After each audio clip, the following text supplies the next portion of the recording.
ஓம் சாய்ராம். என் அன்பு குழந்தையே, இன்று இரவு தூங்கும் முன் இதை 16 முறை சொல்லிவிட்டு தூங்கு என் செல்லமே. நாளை நல்லதொரு திடீர் திருப்பம் ஏற்படும். நிச்சயமாக நல்லதொரு திடீர் திருப்பம் ஏற்படும் என்ற நம்பிக்கையோடு கண்ணுறங்கு. இது சாயப்பாவின் சத்திய வாக்கு. என் செல்லமே, இப்பொழுது நடந்து கொண்டிருக்கும் உனது வாழ்க்கையில் உண்மைக்கும் கற்பனைக்கும் நிறைய வித்தியாசம் இருக்கிறது. நான் ஒன்று சொல்லட்டுமா? உன் வாழ்க்கையில் நடக்கும் அனைத்தும் என்னால் உனக்கு வடிவமைக்கப்பட்டது என்பது மறந்துவிடாதே. அதனால் ஏன் இவ்வாறு நடக்கின்றது என்று சிந்தித்து உன் மனதை நீயே ரணப்படுத்திக் கொண்டே இருக்கிறாய். வேண்டாம் என் செல்லவே, அப்படி நினைக்கவே கூடாது. எல்லாம் நல்லதற்கு என்று மட்டும் நினைத்து கொண்டே இரு போதும். அவமானம் நிகழ்கின்றது என்று வருந்தாதே. அவமானப்படு, எல்லாம் ஒரு பாடம்தான். மற்றவர்களை திருத்துவதில்லை அல்லது மற்றவர்கள் திருத்துவதில் தப்பில்லை. மற்றவர்களை திருத்துவதில்லை அல்லது மற்றவர்களை திருத்துவதில் தப்பில்லை. முதலில் நாம் அந்த விஷயத்தில் திருந்த வேண்டும். அதன் பிறகுதானே மற்றவர்களை திருத்த வேண்டும். நீயே அதே பிரச்சனையில் வைத்துக்கொண்டு மற்றவர்களிடம் அந்த பிரச்சனையை எப்படி தீர்க்க வேண்டும் என்று சொன்னால் அதில் பலன் இல்லை. முதலில் நீ நல்ல மனிதனாக இரு. நீ நல்லவனாக இருந்து மற்றவர்களுக்கு நீ உபதேசம் செய்தால் அதை எல்லோரும் ஏற்றுக்கொள்வார்கள். உன் மனசாட்சியும் அதற்கு இடம் கொடுக்கும். உன் மனதிற்குள் 1000 குப்பைகளை வைத்துக்கொண்டு மற்றவர்களுக்கு நீ உபதேசம் செய்தால் அதில் ஒரு பிரயோஜனமும் இல்லை. அது உன்னால் தெளிவாக அதை வெளிப்படுத்த முடியாது. புரிகிறதா? உனக்குள் ஒரு குற்ற உணர்ச்சி இருந்து கொண்டேதான் இருக்கும். உன் மனதை முதலில் சுத்தமாக வைத்துக்கொள், அமைதியாக வைத்துக்கொள், பாரமின்றி வைத்துக்கொள். எல்லோருக்கும் நல்லதை செய்வேன் என்ற மனப்பக்குவத்தில் முதலில் உன் மனதை தேற்றிக்கொள். நான் சொல்வதெல்லாம் அதுதான். முதலில் உன்னை நீ நம்பு. உன் மீது முழு நம்பிக்கை வைத்து நீ செய்யும் செயல்களில் ஈடுபட்டால் நிச்சயமாக அதில் வெற்றி காண்பாய் என்பதில் துளி அளவும் சந்தேகமே இல்லை. ஆம் செல்லமே, சீக்கிரம் உனக்கான காலம் பொற்காலமாக மாறப்போகிறது. உன் வாழ்க்கை நிச்சயமாக மாறப்போகிறது. எல்லாம் நல்லதாகவே நடக்கும். ஏனென்றால் என்னுடைய செல்ல குழந்தை நீ, துவாரகமாயின் செல்ல குழந்தை.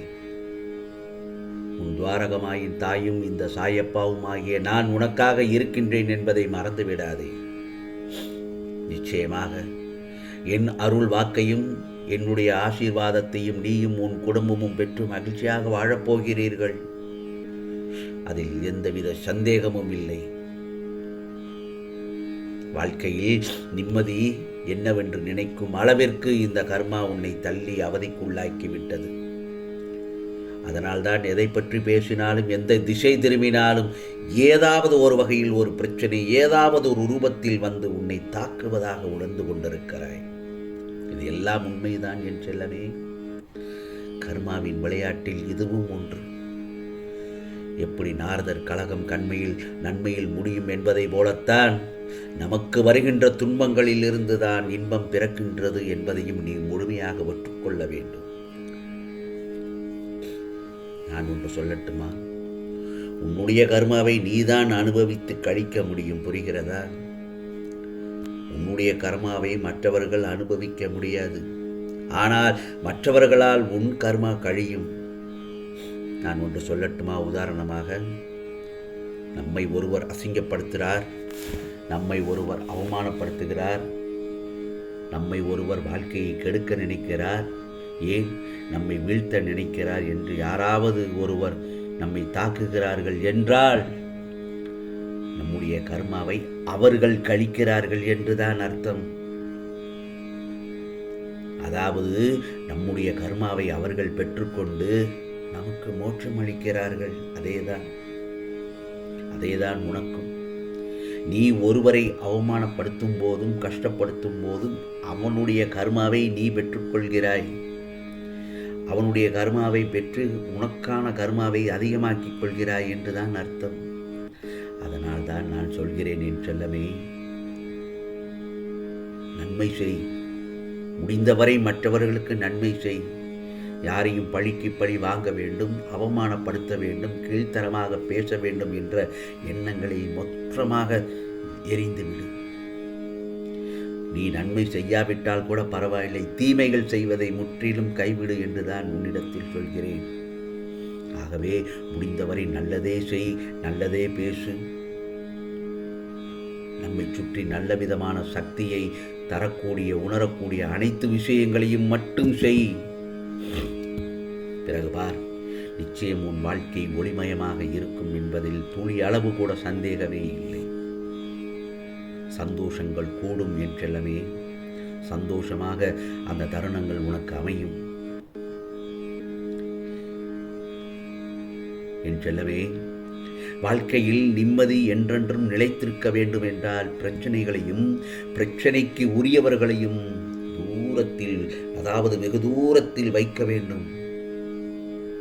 தேவையில்லாமல் உன்னை சுற்றி உள்ளவர்களிடம் கோபத்தை காண்பிப்பது மிக மிக தவறு. நாம் வேலை செய்யும் இடத்திலோ அல்லது வேறு எங்கு செல்லும் இடத்திலோ நம்மை ஒருவர் தாக்கும்போது அது பேச்சாகவோ அல்லது வேறு ஒன்றாகவோ அவர்கள் நம்மை கஷ்டப்படுத்தும் போது அந்த கோபத்தையும் வெறுப்பையும் நம்முடன் இருக்கக்கூடிய உறவுகளிடமோ அல்லது நம்மை நம்பி வந்திருப்பவர்களிடமோ அதை காண்பிக்க கூடாது.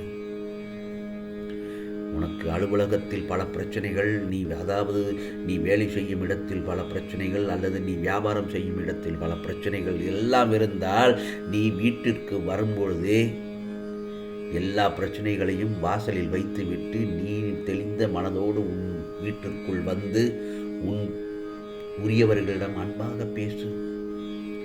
அங்கே வந்து உன் கோபத்தை காட்டக்கூடாது. அது மிகப்பெரிய தவறு. அந்த கோபம் உன்னையும் உன்னை சுற்றி இருப்பவர்களையும் உன்னை பார்க்கும் மற்றவர்களையும் எல்லாவரையும் உன்னை பார்க்கும் பொழுது இவன் கோபக்காரன் என்று உன்னிடத்திலிருந்து சற்று வெளியே இருப்பார்கள். அது வேண்டாம். குடும்ப சூழ்நிலையை ஒத்துப்போக வேண்டும், சந்தோஷமாக இருக்க வேண்டும் அல்லவா?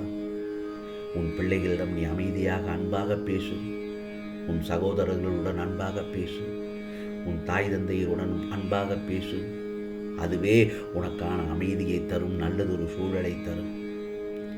அப்படி இருந்தால் நீ கண்ணுறங்கும் போது நிம்மதியாக கண்ணுறங்குவாய் என் செல்லமே. நல்லதொரு தூக்கம் வரும்.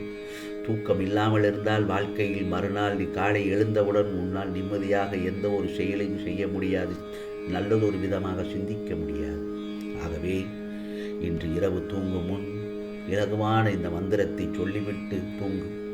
ஓம் ஸ்ரீ சாயிநாதாய நமக என்று உன் உறக்கம் மறுமுறை சொல்லுது, அல்லது 16 முறை சொல்லிவிட்டு கண்ணுறங்கு.